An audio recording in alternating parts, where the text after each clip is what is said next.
மிஞ்சின நீதிமானாய் இராதே. அப்போ மிஞ்சின நீதிமானாவும் இருக்கக்கூடாது. அல்லேலூயா. இப்போ மிஞ்சின நீதிமானா என்ன? அதுக்கு பெரிய எக்ஸாம்பிள், சிறந்த எக்ஸாம்பிள் யாருன்னா பரிசேயர் சதுசேயர்கள். அவங்க லைஃப் நீங்கள் பார்த்தீங்கன்னா, அவன் ஃபாஸ்டிங்கில் அவன் லைஃப்பில் குறைவே இல்லை. வாரத்துக்கு 2 டைம் கரெக்டாக ஃபாஸ்டிங் போட்டாங்க. கொஞ்சம் கவனமாக கேளுங்க.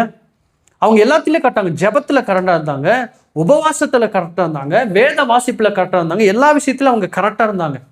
ஆனால் அவன் எதில் கோட்டையை விட்டானா, அன்பு இரக்கம் தயவில் கோட்டையை விட்டுட்டாங்க. இல்லையா?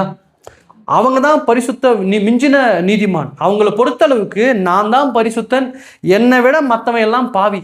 அவங்களுடைய பார்வையில் எல்லாருமே பாவிகள். அவங்க மட்டும்தான் பரிசுத்தவான், அவங்க மட்டும்தான் நீதிமான், அவங்க மட்டும்தான் ஜெபம் பண்ணுவாங்க.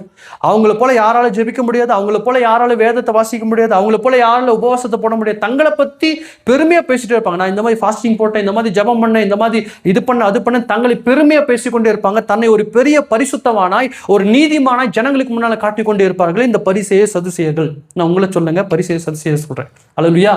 அப்போது ஆனால் அவங்க எதில் குறைவு உள்ளவங்களா இருந்தானா, அவன்கிட்ட இந்த பரிசுத்தத்தை பற்றி அவன் பெருசாக பேசினாலும், ஜெபத்தை பற்றி உபவாசத்தை பற்றி இதெல்லாம் பேசி அதை அவன் கரெக்டாக கடைபிடிச்சாலும், அன்புன்னு வரும்போது அதில் அவன் கோட்டை விட்டான்.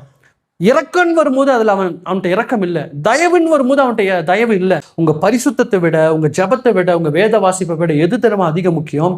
அன்பு, இரக்கம், தயவு. ஏன்னா பரிசேயர் சதுசேயர் ஜெபத்தில் வேத வாசிப்பில் எல்லாத்துலேயும் கரெக்டாக இருந்தாலும் அன்பு இரக்கத்தில் கோட்டையை விட்டதுனால தான் ஆண்டவர்கிட்ட நல்லா வாங்கி கட்டி கொண்டார்கள். நீங்கள் நமக்கு நிறைய கிறிஸ்தவர்கள் அப்படி தான் இருக்கிறோம் பாருங்க. ஜெபம்னா கரெக்டாக இருப்பாங்க, வேத வாசிப்பு கரெக்டாக இருப்பாங்க, உபவாசம் கரெக்டாக இருப்பாங்க. ஆனால் அன்பு இருக்காது, இரக்கம் இருக்காது, தயவு வாய்ப்பில்லை ராஜா, வாய்ப்பில்லை. அல்லேலூயா.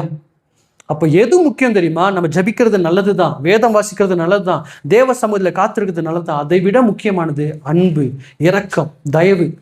ஆவிக்குரிய குணங்கள் ரொம்ப முக்கியம். நிறைய பேருக்கு ஜபம் எல்லாம் கரெக்டாக இருந்தாலும் இந்த குணங்களில் ஃபெயிலியர் ஆயிரும் பாருங்க.